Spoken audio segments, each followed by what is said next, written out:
Hey everybody, Carlos the insurance guy here with Expert Insurance Team. Today somebody said that I may look like the Cheshire Cat from Alice in Wonderland if I decided to make a video today because my shirt matches my wall. So here we go, we're going to make a video. But I don't want to go among mad people. Oh, you can't help that. Most everyone's mad here. You may have noticed that I'm not all there myself. And the morals are rare. So what's been going on with all the noise in Congress? What are these acronyms being thrown around? Let's talk about that. What those are what they call budget reconciliation bills. Those bills can change and shape the ACA, but the only thing they can change and shape are anything that's related to budget.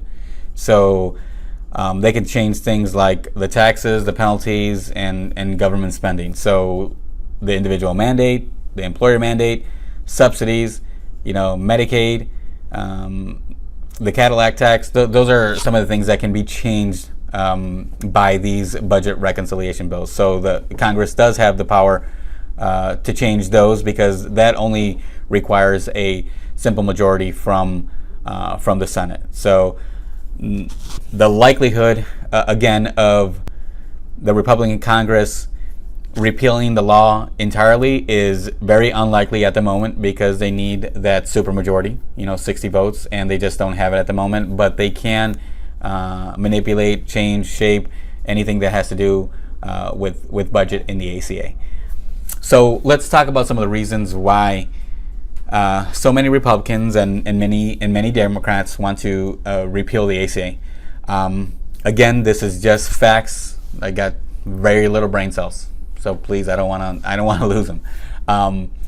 But insurance marketplaces are collapsing. There are a lot of insurance carriers that are jumping ship. They're just not offering individual health insurance at the moment because they're losing a lot of money. That's a fact. CMS, I think, has said that there's going to be about 45 counties as of this date, which is July 20th, 2017, where there will be no insurance carriers available in 2018, which is unfortunate. 1 in 3 counties have only one insurer offering exchange plans, which is unfortunate as well.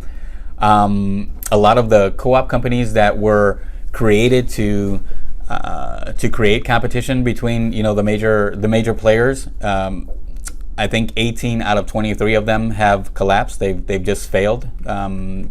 Our friends at Flexible Benefit, they mentioned that for every $100 they took in premium, I think they shelled out like $1,000 in payments. So that's definitely not sustainable. That's something that they can't go on with.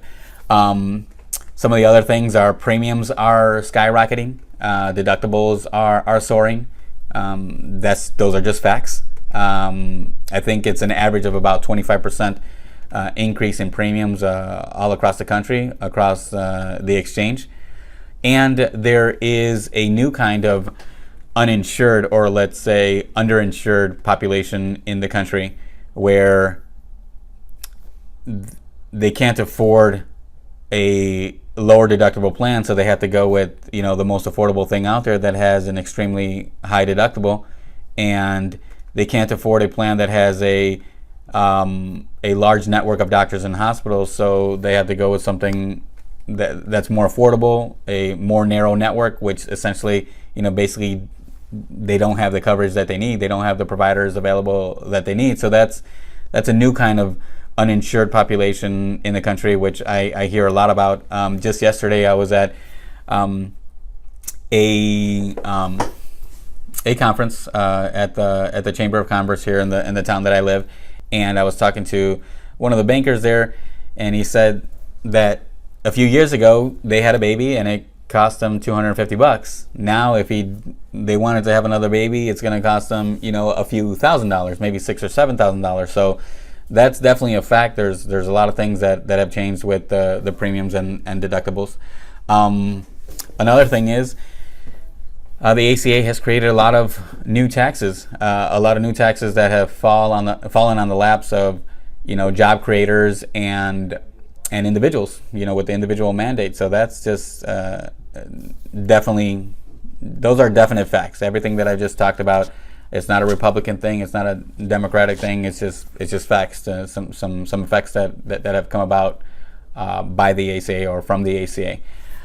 So there are definitely reasons why the ACA needs to be fixed, but there's definitely reasons why the ACA has to stay.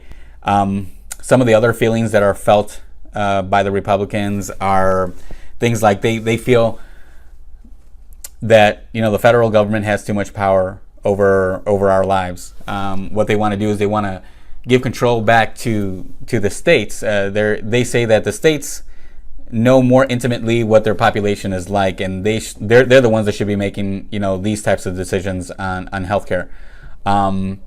They have a sense that there's too many rules and regulations from the ACA.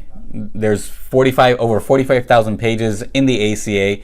They say those are too many rules to follow. That inhibits freedom. That inhibits innovation. That's the way it's left the market. There's not enough freedom. There's not enough. They just can't innovate as much as they used to, right? And I think the United States has the best, medical care, or medical devices, or medical professionals with the ideas. A lot of people, come to the United States to get services done that they wouldn't even be able to fathom in other countries. So, that's one of the other underlying reasons why Republicans are wanting to change or repeal or replace the law. What else? They also feel that prices can be driven down if they allow insurance companies to sell across state lines, and right now the ACA just is not able to do that. They want to eliminate all the healthcare penalties again, the healthcare taxes, and they want to expand the HSA plans, which HSA plans are perfect. I think HSA plans are the best way to launder money. You can put money in there, pre-tax. The interest that grows in those accounts are tax-free as well. And then when it's time to take the money out, that's free of taxes as well. So it's one of the best ways for retirement, and you can use that money to pay for any health insurance bills or health insurance costs that you may have. So that's a good thing. They want to make HSA plans unlimited. They want you to be able to deposit as much money as you can in there, which is great. But some pros and some cons to that. But anyways, that's the video I wanted to make today. I'm the Cheshire Cat. That's what one of my friends told me. I hope everybody is doing okay. I hope that you took something away from this video. Again, I just tried to present the facts. It's not my place to have an opinion. Everybody has different situations in their lives, and the bill affects them one way, and the bill and affects another way. So, anyways, that's what we're here for. We know how to navigate through all the craziness. We can help you figure out what's best for you, whether it's an ACA plan or a non-Obamacare plan. So don't hesitate to call me, or my wife Mary, who's on board now, or any one of my teammates here at Expert Insurance Team and Healthcare Solutions Team. We're here to help you out every day in any way possible. 48 states, 8 or 9 different languages. We're available anytime. All right, guys, take care, and I hope to talk to you soon. Bye-bye. I'm still dreaming. What did that to you? Banner or bandit?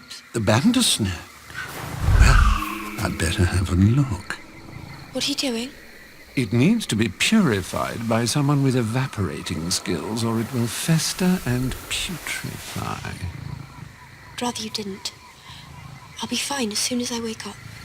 At least let me bind it for you. What do you call yourself? Alice. The Alice? There's been some debate about that.